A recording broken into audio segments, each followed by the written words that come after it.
welcome to the Elevate Show. On the Elevate Show, we talk, we share, we have conversations, we laugh, cry a little, and we learn quite a bit. We're given tools, we're given ways, methods, we're educated on how to handle matters in life. The hard, the easy, the uncomfortable conversations that are not being had. This is that safe space for you. We are at the Karibu Inn Hotel along Waiyaki Way and have an amazing audience with me. Habari zenu? Karibuni sana. I am Wikali, and you know, every Wednesday evening, Zulu, the man himself, is here to teach us, direct us. Kidogo tunapata kichapo. Yeah, all for good. Karibu sana, Zulu. Asante, asante. Good to see you. Good to see you too. Always lovely. And you know, every time I walk away, I meet people who tell me, hey, na ile point ya Zulu. And some people who I work with, who are following the show, but during lunchtime, they'll be like, hey, you know, ile point ya Zulu, kwenye anajua. And then some people will tell me, Mikali, the way you reacted to that, it felt like alikuguza mahali. Thank you. Greet those people along. And we look like we're talking to other people and the audience and the guests that we have. But even for me, as I live here and the audience as well, we live with something new. Let me tell you, it's an immersive experience for me as well. Oh. Nothing as therapeutic as, you know, sometimes when you're a chef, you're serving, you don't eat. That's true. So I want us to also watch, I want to eat, we go through it together. So I think it's a win-win for all of us. Yes. And I like the pink energy today. Thank you. Thank the you. girly energy present. Yes. I look forward to today's discussions. Today's discussion is one that happens in one too many homes. Yeah. And we're calling it Born into Drama. Mm-hmm. And I don't think there's a household without drama. Nani anasema kwao hakunaga drama. Aiwe tu mkono. Hakuna anko yako fulani mwenye uko amwezi eka kuku kwa sababu hiyo. Like every family has some sort of, there's something. It's right. not always peaceful. You're right. But when you are born into these homes, you are not prepared for what you're getting into. Correct.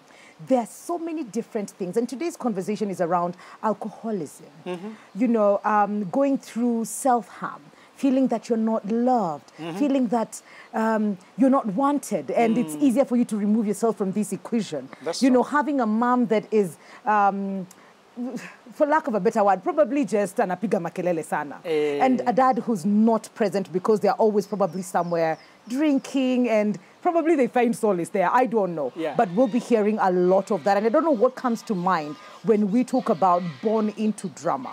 In Africa, we are not allowed to blame parents. That is true. So, parents are demigods. Yeah. Mom is a goddess. Mother's Day is universal day for celebration. Father's Day, just appreciate. So they ask you to work with the bare minimum. Nilikuza, I took you for vaccines. You are not, at least you are a human being. Appreciate that. Your head is well shaped. I mean, you know.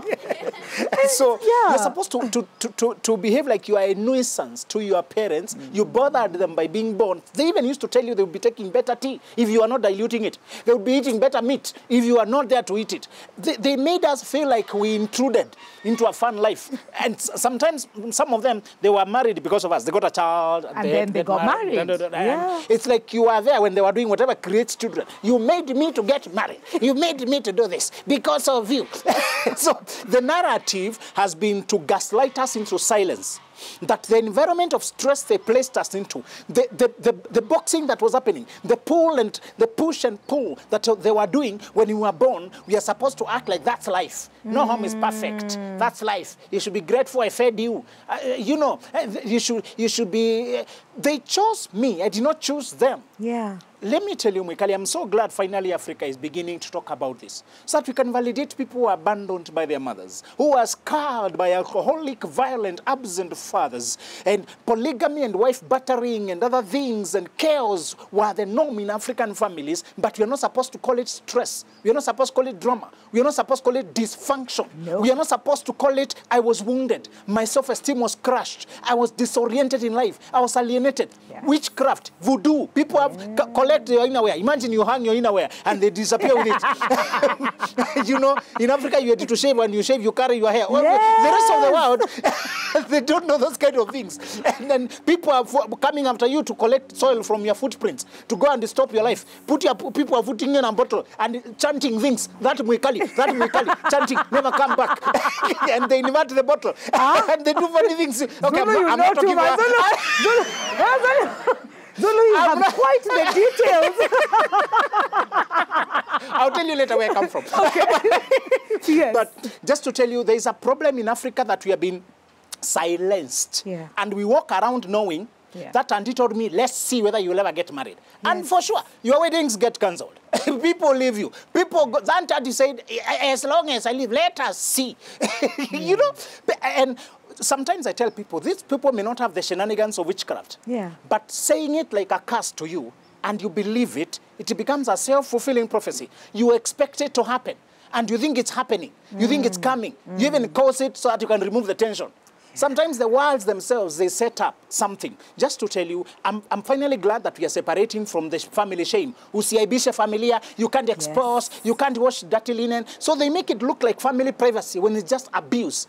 Finally, we can allow geniuses who could have been leaders in this country, who could have been influencers in society, financiers of poor people, to now become, they become real, they heal, they offload, so they become productive. They begin to work and be successful. So they have now financial success. Many people seated here are millionaires, if only you return their self-esteem. Many people are mentors, if only you restore their confidence. Yes. Many people are business, billionaires, entrepreneurs, investors, if only you restore the father wound, the rejection. The mother who told them, I could have given birth to a loaf of bread. A disappointment. You know, people have been told things. If I show you what they tell me, they're being told because the mother interrupted studies without some boyfriend somewhere. But instead of saying, I went sleeping in the month, she said, it's because I got birth. And was the pregnancy a mosquito bite? You're walking along the road, it caught you.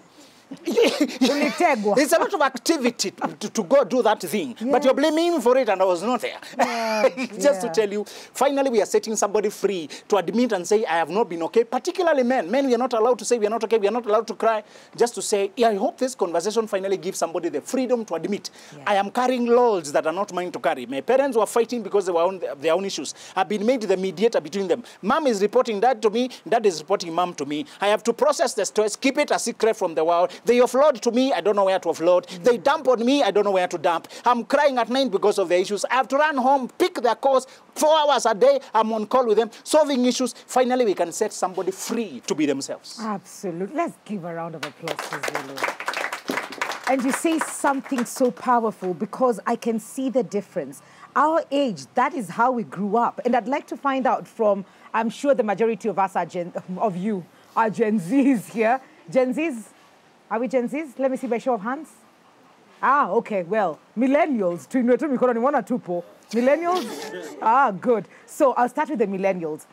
If you're a millennial here and you are able to, in your whole entire life, you've been able to look at your parent and say, Dad ulinikosea, Mom ulikosea, Pap, ama dad ungefanya hivi better. If you've been able to probably call them out, let me just see by show of hands. You've been able to do it. We will give you a microphone at some point and you'll tell us all about it. Do we have it? Just, yes. Is it working? Oh, fantastic. Yeah, maybe you can just give the gentleman at the front. There you go. Just grab that. You can tell us your name and how that happened and how it went.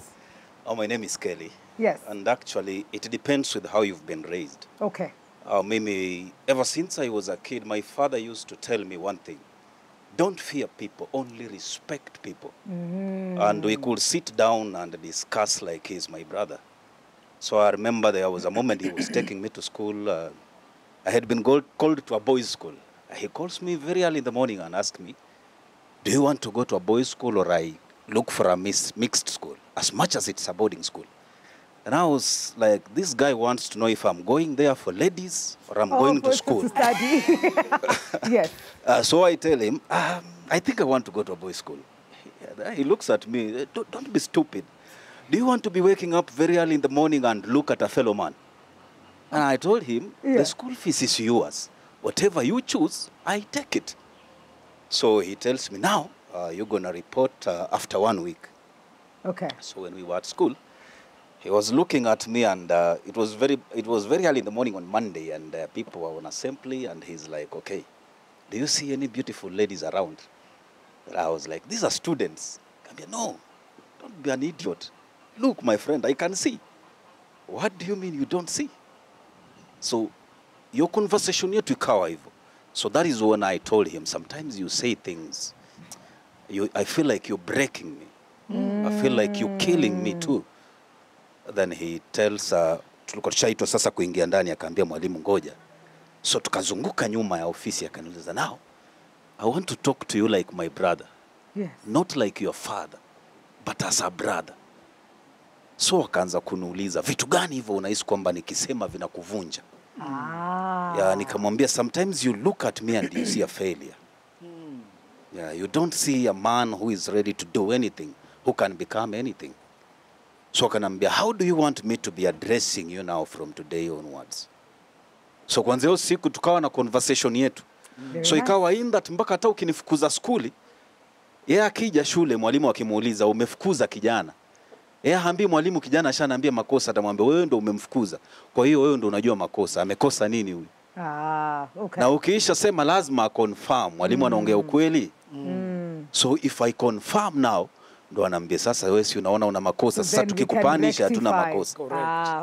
Okay. So I like that. I like that that conversation happened, but it's one in a million. Oh, that man is he has controlled his ego. Yes. Because many men cannot be questioned. Yeah. Cannot be corrected. No. And if this man did not, young as he was, push back, maybe he would have been inducted into just seeing women like sexual objects. Yes. He would have been inducted to thinking like being a male is to always be sexually inflamed. Lust is part of your identity. Because it's like the language was like, don't be stupid. Can you see beautiful guy? Don't be stupid. Why don't you be stupid? It's like not being lustful is stupid. Yeah. And when he pushed back, now the father has to think twice. He is thinking. Yes. So I like that. I like it a lot. I like it a lot. And for the Gen Zs, let me see. Do we question? Do we ask questions? Call them out? No, they post on TikTok. They post on TikTok. Oh, they post on TikTok. Mnenanga kuwasema TikTok. Ukweli. Hamtam face. Okay. I think it cuts across.